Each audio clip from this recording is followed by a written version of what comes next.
Hello,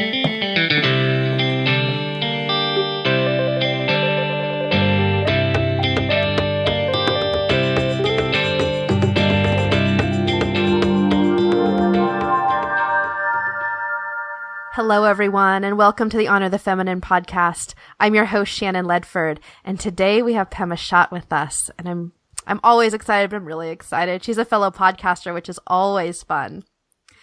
So as you know, we start each episode with an image and story from my travels. Because when I was traveling is when I really started to hear my intuition again. She had gotten lost in the day-to-day chaos and the noise of my life. And when I got out traveling, I started to hear her whispers again. So today, our image is called Weaving Your Life, and it was taken in Chichicastenango, Guatemala. The textiles of Guatemala are intricately woven patches of intense color. Each region of the country has its own textile design and color palette. Many of the women still dressed in the beautiful traditional clothing called traje. This wupil hangs for sale in a Chichicastenango marketplace, exemplifying the amazing handiwork of Guatemalan women. The complexity and intensity between color and pattern is analogous of the complexity and intensity of life. And this is the image that reminds me of our guest today, Pema Schott. Pema, welcome. Hi, Shannon. How are you? I'm good. I'm so excited to be together today. I feel Me too. I'm very excited too. We've been sort of following each other, circling each other on social media for a while, so it feels good to come together. Yeah, and we did that amazing class together, the She Power Summer School that Lisa Lister did over the summer, which was such a nice journey for everyone, I think. So it was such a great place to meet you in. Yeah. And Lisa, I mean, just a shout out to her. Lisa Lister creates some really beautiful space for when you work with her to drop into. I mean, she's a master of that, it feels like. Yeah, she's incredible. I don't know how she does it, but I'm glad she does, because there we were, and it was fantastic. So, my love, share yourself with us. Tell us about you. I was born in Miami, Florida, which there's very few natives left. I'm one of the last ones. Everybody leaves here. So when I tell people I'm from Miami, they're like, really? That's so interesting. But it's a very unique place. It feels like a third world country, but it has many first world elements because obviously we are in the United States. But it seems almost like a Hispanic country down here. There's so much Spanish. It's very rich in the Spanish culture, lots of South American, Cuban, Central American. So I grew up in that. I grew up with salsa dancing and tostones and a lot of the beautiful Central American art and the weaving the picture that you are attaching with this podcast, that to me is very familiar, and in a way it feels like home, even though I've never been specifically to Guatemala, but just things like that just remind me of growing up. Bright colors, bright music, fun things, vibrant things, just reminds me of my childhood. So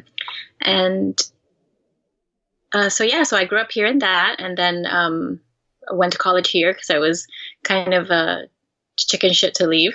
I kind of wanted to stay in my little bubble because Miami kind of keeps you in a little bubble as you grow up. Like, you know, all these big, wonderful things are out there, but, you know, it's just like I guess you'd have to live here to see what I mean, but there's just like a little bubble around Miami and you just kind of don't want to leave. You get really comfortable. So I lived a pretty sheltered life, I have to say. And then since this is the Honor the Feminine podcast, I'm just going to dive right in deep. I think the goddess really touched me when I had tried to go the furthest away from her. So I always had kind of an inkling since I was little. Like I always felt a little too big for my body, and that would scare me. So I never had anybody to discuss that with, because there was no support group of that kind around me at a young age. Nobody that I considered like a witch or a priestess, you know. I didn't even know what that was, or in the right context when I was younger. But I always did have that feeling of expansion and feeling big and not knowing how to collect myself, and always looking for someone to correctly embrace me and keep me grounded, but never finding someone. So did quite a bit of drinking and partying in college, and just all over the place, and not listening to my intuition, not listening to my inner voice, to my higher guidance, and just kind of lived haphazardly. And I see that a lot here in this town. It's kind of easy to drop into that. And so Miami's very body conscious. And so I went to get breast implants. And when I went in for it, I was, me, and, just went in for surgery and got anesthesia. When I woke up, the first thing I said when I opened my eyes, I had a friend with me, and I saw her face when I woke up, and I was in the recovery chair, and I looked at her and I said, there's something wrong. There's something wrong. I looked around me and everything was the same, but nothing was the same. I had fresh eyes. Nothing was the same. And I didn't know what I was looking at. And I started having panic attacks. I started having severe anxiety, severe depression. For a month, I didn't get out of my house. I was in pajamas. I quit my job. I stopped going to school. I broke up with my boyfriend. I couldn't take a bath by myself. I had somebody hold my hand around the clock. I couldn't be alone. And I didn't know what was happening to me. And then after that, I found yoga, and then I found meditation. And in the silence of myself was when I realized what was happening. And I could look back and say, I had a huge shift in my life. It felt like the hand of Goddess just came in and plucked me out of everything that I was doing that wasn't resonating with my higher self. And so she kind of was like, here, come here. Let me pick you out of here and take you where your path is. And then from there, again, I started doing yoga, meditation, and then that just opened my life up to everything that I felt like I was waiting for. Everything I felt like I was meant to be from a young age, but hadn't paid attention to or didn't have the guidance for. It opened up and the floodgates just came in. And then suddenly my intuition was so loud that I had to find out what that was. And so then I found out, okay, what a witch isn't bad. What? A witch is actually a good thing. That's I actually started calling myself that in a good way. And a priestess, what's that? And then just buying every book I could read. Yeah, right. It's a lifelong thing, I think. But yeah, just books and anybody that I could talk to and anything I could get my hands on and any kind of wisdom that could be handed down to me from any kind of elder. I just took it all in. And then now here I am, a mother of 3. Fast forward through a lot of other life experiences, but mother of 3, and I birthed naturally in a water tub at home with my midwives. And that also was another huge shift in my life, becoming a mother and opening up to everything that brings. And so let's see what's today like. Today I'm doing my podcast, my Pemaculture podcast. I have been dancing around starting a book for so long. I have so many stories. The one I just shared with you about getting cosmetic surgery is one little piece of the huge lake of experiences that I have that are so pertinent to women. And so I want to get that down. I want to put that forth. I just haven't found the form yet. So I keep writing things. I keep writing snippets, but one day it'll come together. I know, like you said earlier when we were talking before the recording about divine timing, I believe in that too. I believe that when the right time comes, it will all come together. Yeah. That's so much of what you've said really resonates with me. You talked about haphazard living. Yes. Yes, I did that. And I don't talk about that very much on this podcast, but my life on the surface looked great. I was a corporate lawyer in Manhattan. I was making money. I was well respected. And my life was falling apart. I was disastrous. And talk about haphazard living. It was a mess. And as you said, you felt a little too big for your body. That brings tears to my eyes because that's how I felt. Yeah.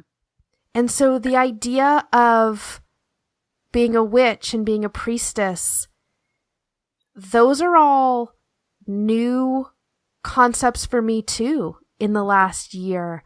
And so I've really stepped on to what does it mean to priestess my path through life?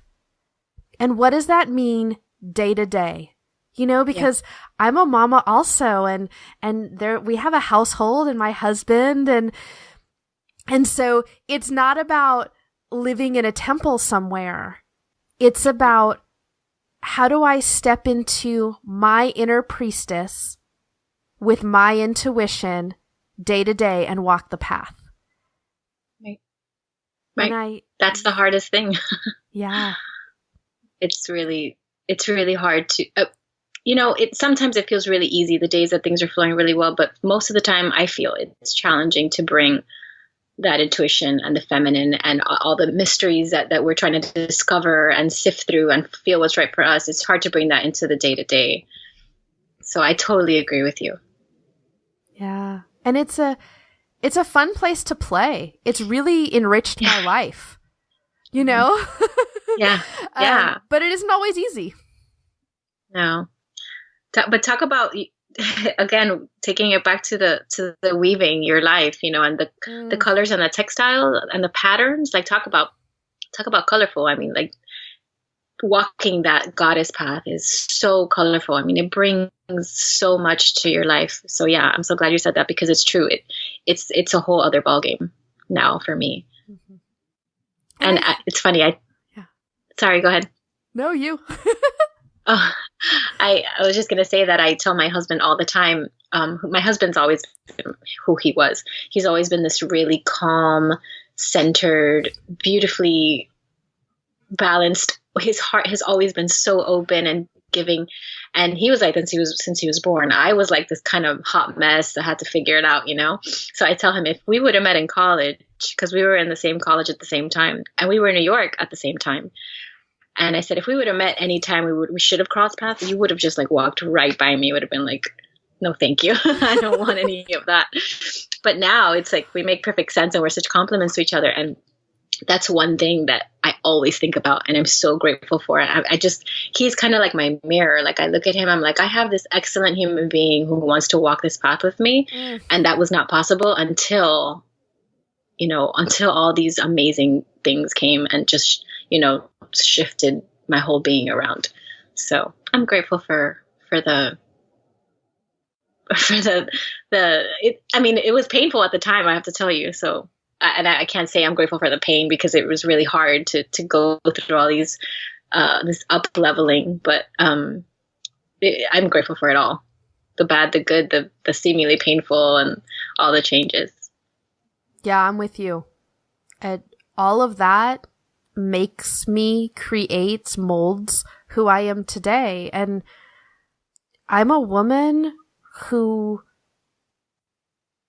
is respecting her rhythms, her ebbs and flows, and sharing that with my daughter. I'm a woman who's more fully stepping into her power in a really beautiful, authentic way. But all those experiences create the environment for that. Right. Yeah. 100%. Yeah. So talk about being a mama of 3.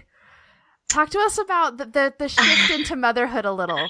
I'm just, because, and interestingly, we planned a home birth, and I was in labor a really long time, and our daughter, her shoulders were stuck, and I ended up with a C-section. Did that hurt a lot? Yeah. But you know what? I had my midwife came after she was born, and she said to me something that, like, I've said this before on the podcast, but she said to me, Shannon, some babies just need to be lifted into the world. Yes. I totally agree with that. Oh, so that alleviated, say, 95% of what I could have held on to, right? Yeah. I understand that.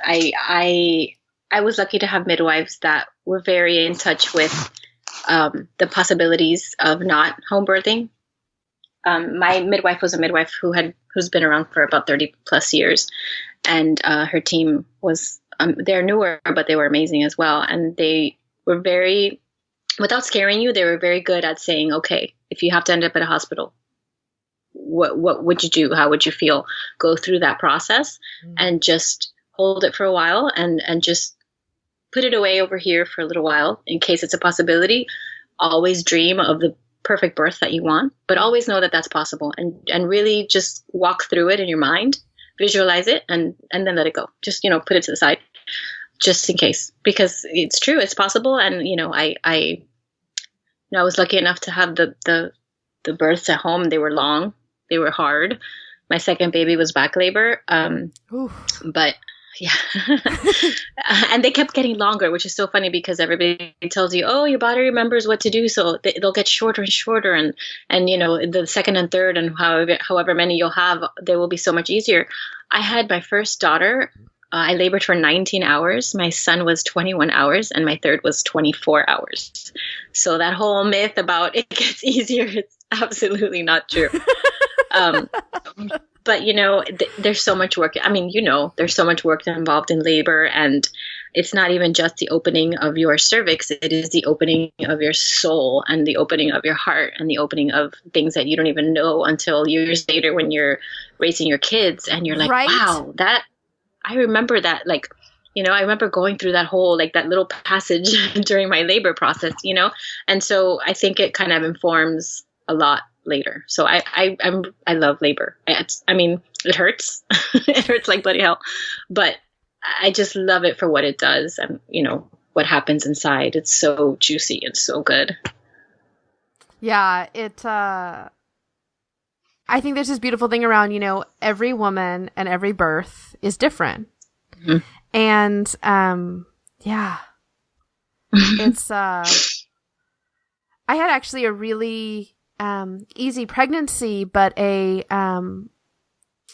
much harder birthing experience. And it's taken me a while to really pull that apart and feel into it. Yeah. But I'm also, to have a child today, I am not the woman that I was when I birthed my daughter 3.5 years ago. Yeah, she still exists inside me somewhere, but we've evolved and changed, and it's good. It's great to have that as a touchstone and as a reminder. Right.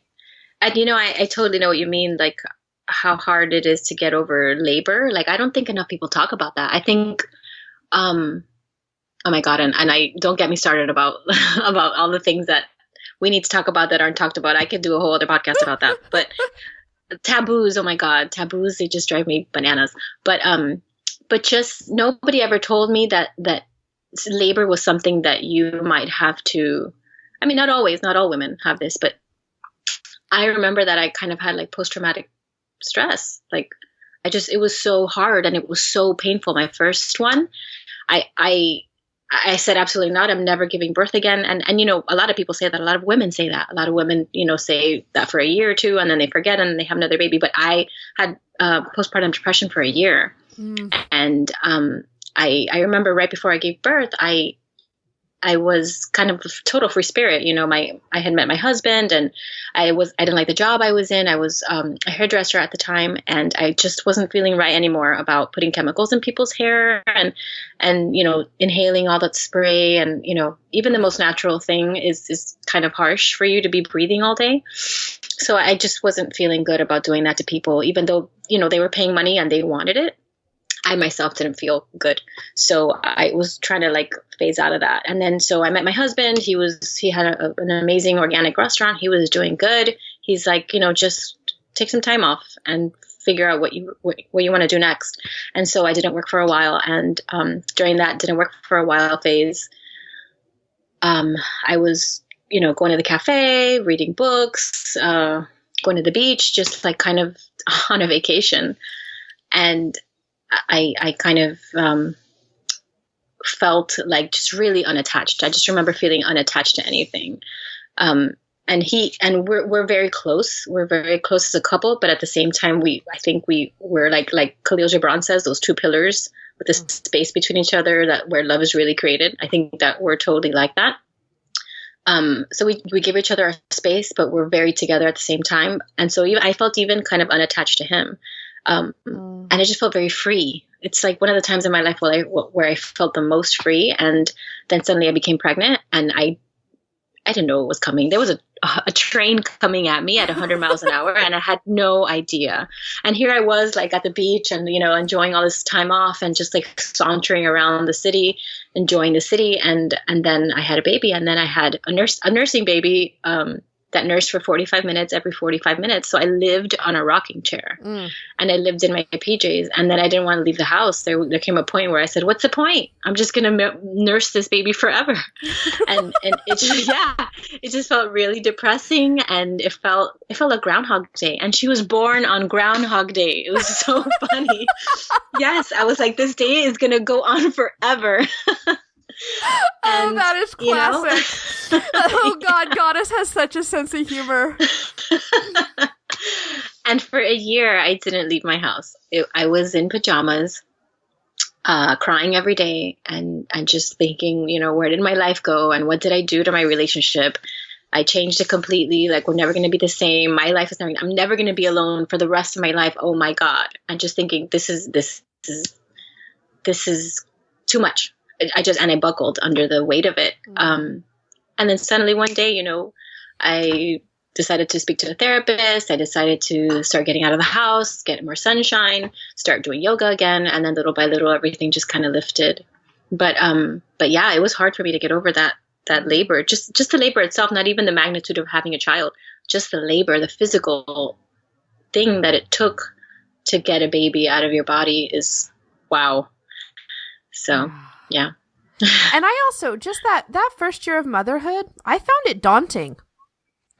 Yes, it was huge changes and while gorgeous in a lot of ways, daunting a lot. I mean, I can remember waking up on her first birthday, looking at my husband and being like, high five, we kept her alive for a year. Go for us. A year. Yeah.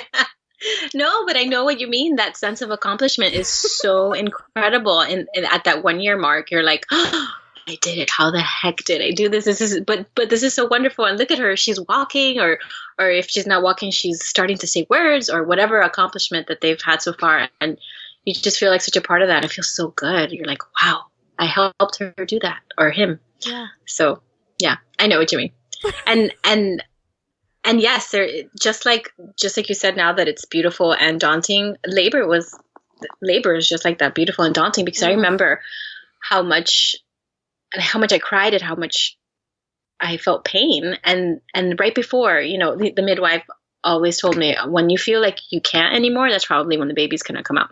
But I didn't remember that while I was laboring because my mind was somewhere else. And I remember saying, I can't anymore. I have to stop. Let's go to the hospital. And at that point, I just kind of like surrendered. And when I did that, I felt like the soul of every woman just encased me. And I felt a circle of women around me chanting and swaying. Oh. And I felt that power. And like 2 seconds later, baby came out. So, I mean, yeah, there's that two-sided reality to everything. That good, the bad, the heavy, the light, the beauty, the dauntingness of it. Like there's just so much to birth. That's another podcast too. Well, and I love, the idea of surrender is coming up a lot.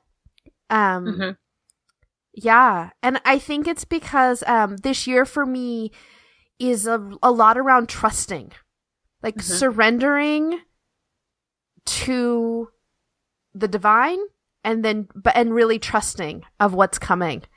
Yes. And not having to know what that is every second, Yeah. That's a big one. That's a big one. I think, as a mom, that's a big one. I'm starting to understand that the bigger they get, because the closer and closer I get to, even though it sounds kind of ridiculous, I have a 7-year-old, a 4-year-old, and a 2-year-old, but I don't know about you, but as a mother, I think a lot about the days when my children will be more separate from me and they'll be able to leave the house by themselves and I won't always know where they are. And that's a huge practice in surrender for me. That in particular, I don't know. It feels scary. It feels big. It feels like, oh my God, I don't know where my children are going to be. What? They're not going to be little forever. So that's a big one for me. There's that dichotomy between like surrendering to that and, oh my God, I'm never going to be alone again, right? Right, like, right. Do I want to hold them or not? No. Yeah. There it is. There's the yin and yang again. So talk to us about how you honor the feminine and stay in touch with your intuition. Okay. So how I honor the feminine is remaining aware of internal and external cycles. So I just remember not being aware of the feminine in my life, and I remember what that felt like. And then I compare it to what it feels like now, to how I am now and how I live my life now. And the biggest thing that I feel when I ground into that feeling of the divine feminine is the cycles. Like I've never been so connected to the seasons as I am now, even though in Miami it's really like an endless summer. But I want to know, when it's spring. I celebrate that. I want to know when we're transitioning into fall. I celebrate that. And I do it with my kids, and I let them know that a new season is coming and we're transitioning to something new, even if we might not see it in the sky or in the trees, but inside, I'm sure there's something happening. So I just make sure to accentuate that for them. And then things like the cycle of the moon, that is another one that I never, ever in my life paid attention to. And when I was ready to, it was just this mind-blowing experience, and everything opened up for me there. Like the moon is like this, and it's right in your face. Yes. Yes. I resonate with this. It's right in your face, and it's there for the taking. But until you're ready, you can't see it, and you can't feel all the gifts that it's there to give you. And just anything that's a cycle, like as the years pass by, how do I feel this year? The celebration of New Year's to me is something that I always go into internally and take an assessment of, how am I doing? What am I feeling? What's coming up? What's been closed? And birthdays, anniversaries. I take stock of, the person. If it's this person's birthday, it's their birthday again. What happened this past year between us? And I take stock of that, and anniversaries with my husband, and like planting. I unfortunately I when I was younger, I didn't grow up planting anything, and right now we don't have any land to plant on. We've never had a home that's had a backyard, big enough for anything. But I visit my friends' farms. There's this wonderful organic farm in Miami that I love to go to, where I get a share from. And I want to know everything about it. Like I read books about it, but I don't actually do it, but I just love reading about it. And just knowing, like, when everything is in season, so I can get the ripest, freshest fruit available. That's, part of the feminine too, I mean, yeah. The hugest part of the feminine is the flowering and the blossoming, and then the fruit coming out of that. It's just, that to me is such a sacred thing. So I think that's the biggest way I honor the feminine, but not only externally, internally as well. Like my own cycle, once I started paying attention to that, that's another one that just, blew the door wide open to 2,500 other things, and again, the phase of my own birthday, like that from year to year, like what did I do this year? How did I improve? What should I improve next year? And what is it that I want in 5 years? It just gives me like this space to think about what's happened backwards and forwards. And yeah. I love that. It's like a portal into that. It's so beautiful. And I resonate with you too. When you said that as you started to really feel into your own personal internal moon cycle, that it blew the doors wide open. Yes. And people around me had been talking about tracking their cycle and the power behind that for probably 18 months around me before I was like, okay, I guess I could give this a try. Like Code Red comes into my life, and I'm like, and I'd heard about it, and all of a sudden I was ready. Right. And then when I was ready, God, blew the doors off. Helped me to harness my power as a woman.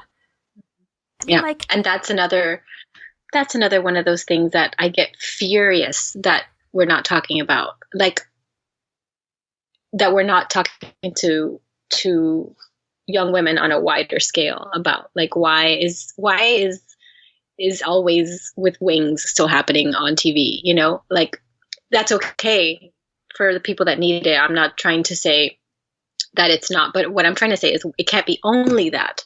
There has to be different options. There has to be more out there because, they're going to find it.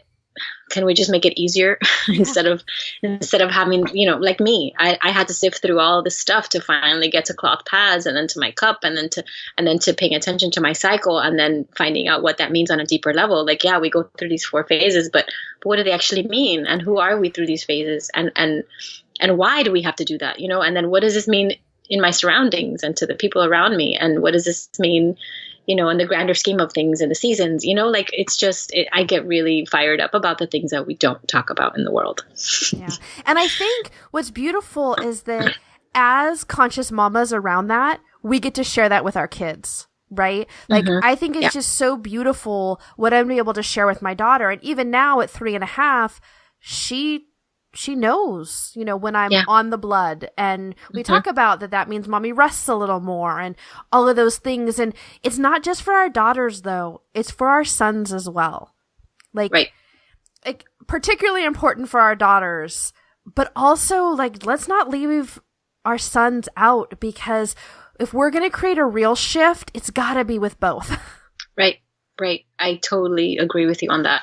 Because if we have all these conscious women who are knowing how to own their bodies, but we're not raising men who are respecting women who are completely empowered and embodied, then there's a huge disconnect there.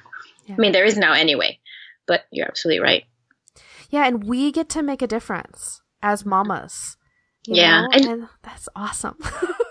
I love it when my daughter comes in and I'm changing my pad, because I just started using a cup, but I have a friend. Well, she's not really a friend, but she's a friend of a friend, and she started this company called Party in My Pants, and they have organic cloth pads, and they're so cute because they have like unicorn patterns and rainbow like fairy patterns, like any pattern you can dream of. She's had it or has it currently, and so they're fun. Like I go pick my pad and I'm like, oh, today I want my unicorn rainbow pad. It's silly, but I mean, it's fun. It's beautiful. I love colorful things. I love colorful things. Like since I was little, just the more color, the better. So it just makes that much more exciting, And so my daughter comes in and she'll pick the next pad for me. She'll be like, oh, can you put this one on? And she'll see it, and she's not, shocked by it at all, because it's normal to her. She sees me. She can come into the bathroom. I'm happy for her to come in and watch me, change my pad, wrap it up, put it in the little basket, for washing. She's part of that. And I made a conscious decision for that to happen because of all the misinformation, and actually not misinformation, just at least in my end, when I was young, it was like not even touched upon, not even misinformation. It just wasn't spoken about. And that's not an option for me. So made sure to change that. So can you talk to us now about the Pemaculture podcast and what it's all about? Yes. So the Pemaculture podcast was born out of not having time to blog as much. And I feel like I need to be in a certain kind of space to write. I find that I'm very particular about when I write and how I have to feel before I write. And I wasn't finding that space as much anymore with 3 kids. Imagine that. Yeah. Can you believe that? But I really love to write, and I'm not a trained writer, but people that have read my blog or read anything I've written, I've been published in a couple of publications with poems. Like they've really enjoyed, and I've gotten good feedback. So I thought I must be at least a little good. And so anyway, I wasn't getting into the right space for my blog. And so I have all these podcasts that I listen to that I love. And which, by the way, when we were in Lisa's group, I saw you had a podcast and I jumped right on and I listened to you and Lisa's. So that was really enjoyable. Thank you so much. Oh, you're welcome. I loved being with her. She's so good. But like Lewis Howes and Daniel Vitalis, and I even like Tim Ferriss, and there's just all these people that have these amazing podcasts that I love, and I admire these people for what they're doing, and they're getting out there with their voices. And I said one day, I wish I could do that. And I was like, why can't I do that? Why not? And so my husband and I got on the computer and we did all this research, and it wasn't easy. It was not easy to sift through all the techie information, but I was determined and I did it. And the purpose of it, before I set out to publish my first podcast, I sat down and I meditated on the purpose. And the purpose was, there's not enough community in Miami. And I wanted to focus on people in the community that I feel are living in a wonderful way and showing up in a wonderful way in the world, so that people can hear them, even if they're people in Canada or if they're people in Michigan, that they're nowhere near Miami, but I wanted their voices to be heard because I felt like they had something amazing to say. And then bonus, if you live in Miami, hey, guess what? This person's your neighbor. You can go see them. You can go harvest the fruit of their work. If you need a therapist, I just had a therapist on. She's amazing. Well, if you live in Miami, you can go see her. There's my midwife did an amazing interview with me. If you are having a baby, please go see her on her team. She's incredible. And if not, you have these wonderful words of wisdom to hear from this wonderful woman who's been birthing babies for 30 plus years. So I think everybody could benefit from that, here or not. I talk a lot about the people in this community, but I just feel like their voices are so strong. Oh, and they are. I mean, the episode actually that stuck with me the most was the one you did with Louisa, the artist. Yeah, she was great. She blew my mind. Yeah, she was, and her art is just phenomenal. So I have this really big desire to connect people. And I've also been told that I'm really good at that. But it's this weird, mysterious thing that I've never known how to hone. Like, oh, you're so good at connecting people. And I'm like, well, does that mean I should be a matchmaker? I don't know what that means.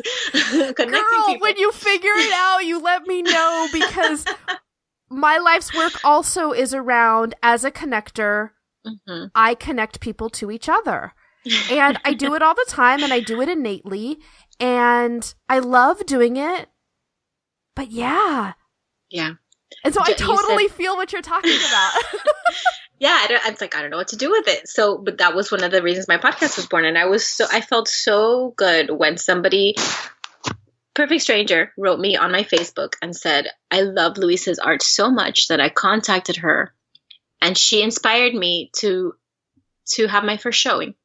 So she went to a gallery and decided to show her stuff for the first time ever, because she spoke to an artist who was encouraging and supportive and had beautiful words for her, and she did it. And I was like, that's it right there. That's exactly what I want to do, like forever and ever and ever. So yeah, and that brings tears to my eyes. Like, yes, because that's the kind of connection that happens here too when something resonates, right? And this is, we come together in sacred space for you and I to connect, because that's beautiful in and of itself. And then it radiates out. Yeah. Oh. And the ripple just goes on forever, all eternity, and you never know where it's going to land. And I love that. Yeah. Yeah, my love on that note. That's so gorgeous. Are you ready for the random questions? Yes, ready. Okay. So if you could sit down with a woman, alive or dead, for a chat and tea, who would it be? Oh my God. That's the exact same question that I close with. That's so awesome. Oh my God, that's so cool. And we're both reading the same book at the same time. We're both reading Mists of Avalon. That is so crazy. Oh my God, yeah. I have to meet you. I have to go to Asheville and meet you in person. Yeah. Yes, please come. Yes. I have. We're soul sisters. Yes, I have one more reason to go to Asheville now. Okay. Oh God, I asked this question so much and I don't have an answer for it off the top of my head. How is this possible? There's so many, but right now I'll say Joni Mitchell.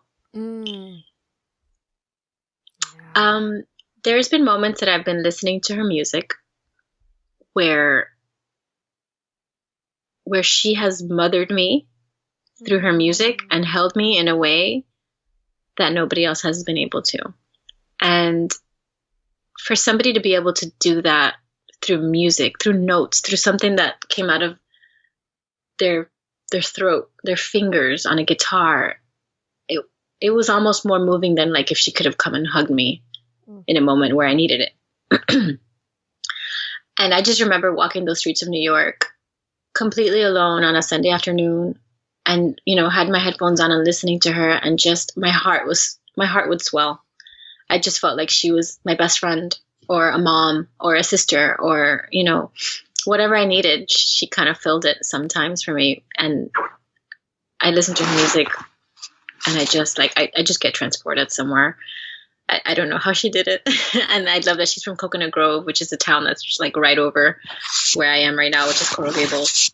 I didn't know that. I found that out a couple years ago. And I got so excited for some reason about that. But she transcends the world. She's amazing. So I love her. Well, and that has that lasting resonance and ripple that you were just talking about. That's awesome. Yeah. So the second question is, where would you most like to travel? Oh, where would I most like to travel? I mean, after Asheville, obviously. Right. Where would I most like to travel? Give me a second.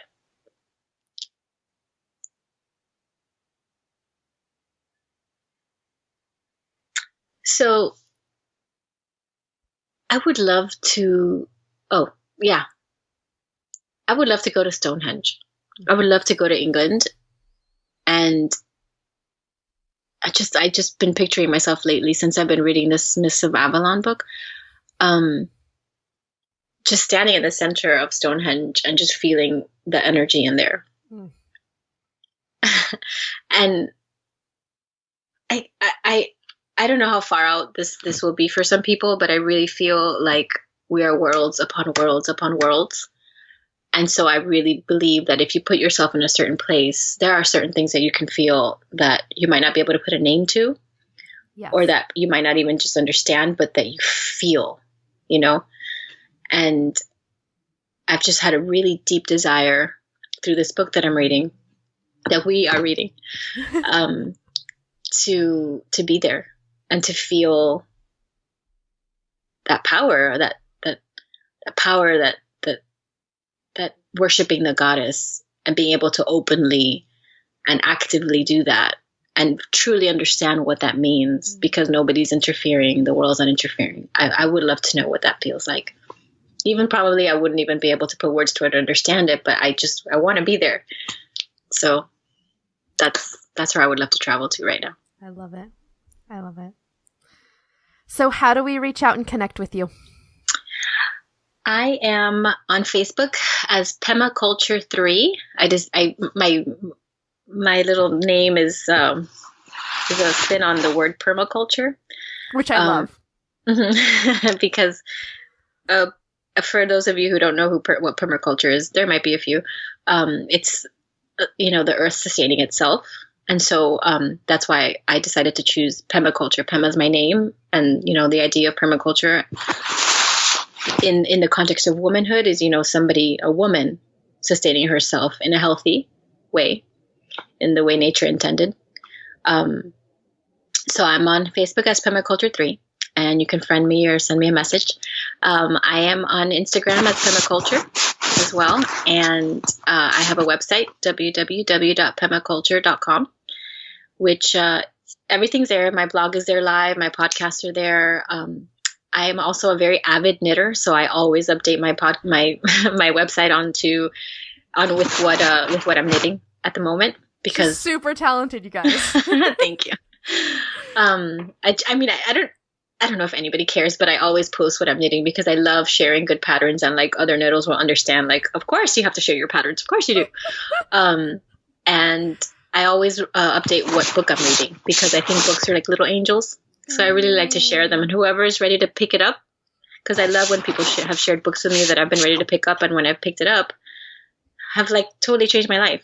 Yeah. So I just put it out there to see if anybody's ready to catch it and share in whatever that wonderful person wrote. So that's my website, and it needs a little love because I have 3 kids. It's not very fancy at all. It's very simple. It's like a white page with my stuff on it. Simple is good. Yeah. And we will put all of those links on our website at the show notes for this episode at honorthefeminine.com. Thank you. Thank you, Shannon. Thank you so much for today. It was so fun. You have such a light in you. I love talking to you. It's really fun, and you just exude this beautiful, beautiful being that you are. It just like oozes out of you. Thank you for what you're doing. Thank you for being so lovely and for spending this time with me. Oh, thank you, my love. Hello again, everyone. I love Pema. Like, I love this woman. And I love the Pemaculture podcast. So if you're looking for something to really dive into, it's gorgeous. I feel like Pema is a lost soul sister. And we came together in a short course with Lisa Lister. And when you come together in beautiful, sacred, safe space to really share with one another, the bonds of sisterhood start to run really deep. And I believe that so much of my healing over the last couple of years has happened in these deep bonds of sisterhood. And I am just so thrilled to have Pema in my life. So if you want to connect more deeply with Pema, you can go over to the show notes for this episode at honorthefeminine.com. We have a lot of stuff going on over here at the Honor the Feminine podcast. With a dear soul sister, Ava Aldinolfi, we are launching Remembering Divine Union, which will be an 8-month journey of intertwining the sacred masculine and divine feminine and really activating your power in this gorgeous way. And so you can start to feel into that with us over at rememberingdivineunion.com. Also, if you'd like to drop into sacred space with the sisters that listen to the Honor the Feminine podcast, you can go over to Facebook to Honor the Feminine Daily. And that's a sacred, safe place where we share how we honor the feminine every day. And I'm in that group sharing a lot. We do, this morning, it's a Monday today when I'm recording this part, and I just did the inspiration for the week from the tarot deck. And it's really fun. So I'd love for you to join us there. And finally, if you loved today, subscribe. We have a lot of amazing guests coming up, and you don't want to miss any of that. And share it with a sister. That's how I find all my best new favorite podcasts. All right, everyone, have a magical day.